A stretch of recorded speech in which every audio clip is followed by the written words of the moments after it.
Hello guys, I don't know आप मुझे कितना सुन पा रहे हैं, but I am trying my best. So guys, today is my first day in Andhra Pradesh, in Visakhapatnam, to travel alone in public transport. Okay, so you can see, like, I am in the bus. This is ठीक है, आजकल इतनी English बहुत है यहाँ पे, वैसे ही बहुत इंग्लिश बोलनी पड़ती है. हाँ, ठीक है. मैं ये बताना चाह रही थी कि हिंदी में ज़्यादा अच्छे से इमोशंस एक्सप्रेस कर पाती हूँ मैं. सो गाइस, मेरा आज से पहला दिन था और मैंने देख पा रही हूँ, मैं बस में हूँ, पब्लिक ट्रांसपोर्ट में हूँ. तो मुझे लगभग 70 किलोमीटर्स दूर जाना था. तो I'll maybe like 40 to 50 kilometres मेरी फ्रेंड ने हेल्प कर दी थी. वो ऑटो से जा रही थी, तो वो मुझे उसने अपने साथ रख लिया. तो इतना तो मैंने चलो ऑटो से कर लिया. ठीक है. It was very easy for me. Now for बस. ठीक है. ठीक है. तो अब ऐसा नहीं है कि मैं इससे पहले इस बस में ट्रैवल नहीं की हूँ. मैं एक बार भाभी मेरी मैं ट्रैवल कर चुकी हूँ. ओके. ऐसे ही पब्लिक ट्रांसपोर्ट में, बस में. ठीक है.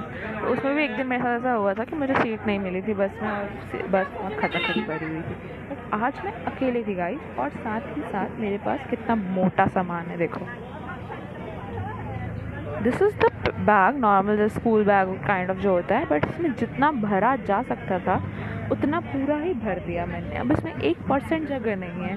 तो अब इतना मोटा बैग और हाथ में एक स्टील की बॉटल और हाथ में फ़ोन, ये सब लेकिन मैं ऊपर चढ़ी, इतनी मुश्किलों से चढ़ी मैं. ठीक है. चढ़ने के बाद इतनी भीड़ खड़े रहने की जगह नहीं थी. और सबसे डिफ़िकल्ट पार्ट मेरे लिए पता है क्या था? मैं जैसे बीच में खड़ी हूँ, मतलब स्पेस है यहाँ पे बीच में खड़े रहने की, यहाँ पे जाते ही लोग आते ही लोग खड़े होके हैं. तो मैं बीच में खड़ी हूँ, तो मेरे इस साइड भी एक लेडी खड़ी है, इस साइड भी एक लेडी खड़ी. अब इस साइड भी खड़ी है, तो इधर दो हो गए.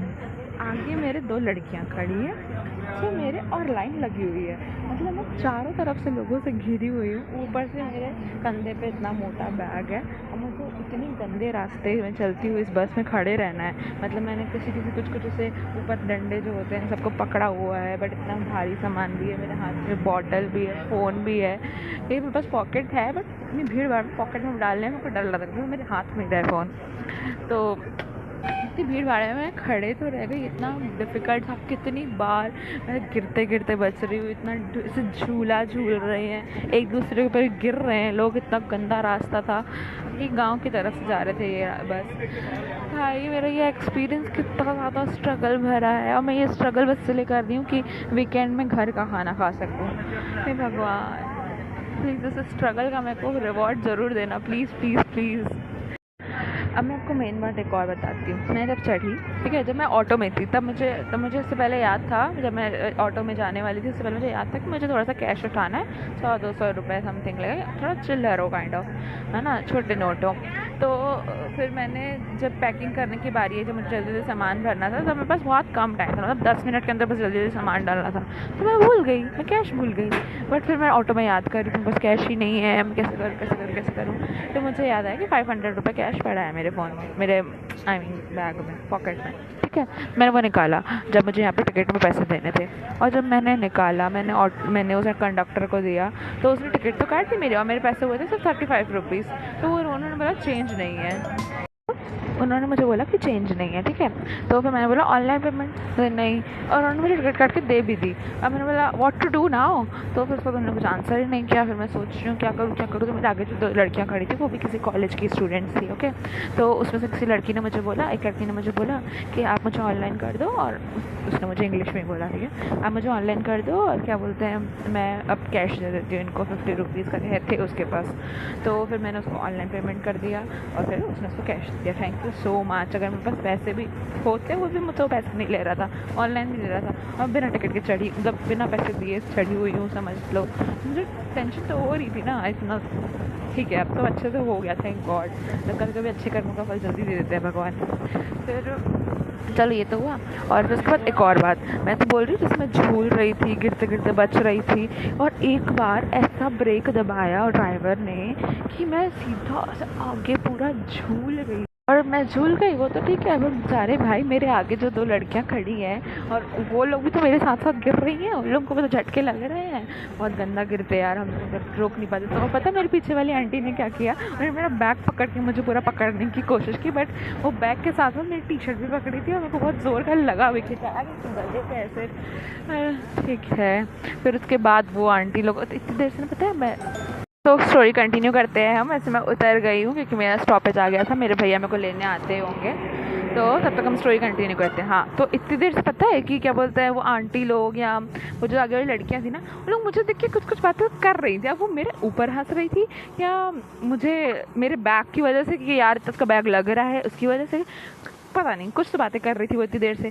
फिर जब गिरते गिरते बची और जब वो लोग लड़कियां भी गिरते गिरते बची, बहुत ज़ोर का सब झटका आया था, तब उन लोगों ने जब मुझसे बात की कि बैग कुछ तो उन्होंने तेलुगु में बोला, मुझे तेलुगु आती नहीं है, तो फिर उन बैग के लिए कुछ बोल रही थी। तो मैंने बोला क्या करूँ, तो फिर हंस रही थी क्या करूँ, मतलब तेलुगु नहीं आती है उन्होंने बोला। मैंने बोला नहीं। फिर उसके बाद एक आंटी ने बोला हिंदी में कि बैग उसको दे दो, वो बैठी है ना, वो लोग रख लेंगी। तो फिर मैंने बैग उतार के एक आंटी को दिया, वो अपने पैरों पे रखती थी।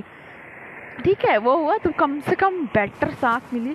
और उस झटके के बाद ही कई लोग उतर के बस से नीचे उतरे, तो तब बस थोड़ी सी खाली हुई, जिसकी वजह से मैं थोड़ा सा सांस लेके खड़े हो पा रही थी।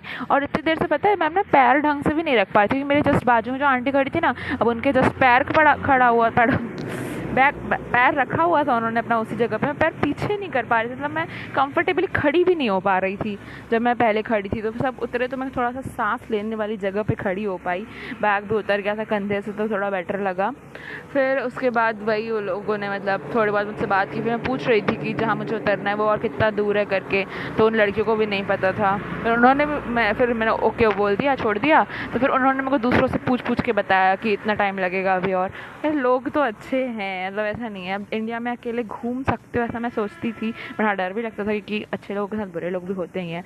बट थैंक गॉड आज मैंने अच्छे लोगों वाला एक्सपीरियंस किया। बहुत नई जगह में घुस गई थी मैं, बट हाँ लोगों ने थोड़ा बहुत साथ दे दिया, इतना तो काफ़ी होता है। बाकी तो करना तो अकेले ही होता है सब कुछ।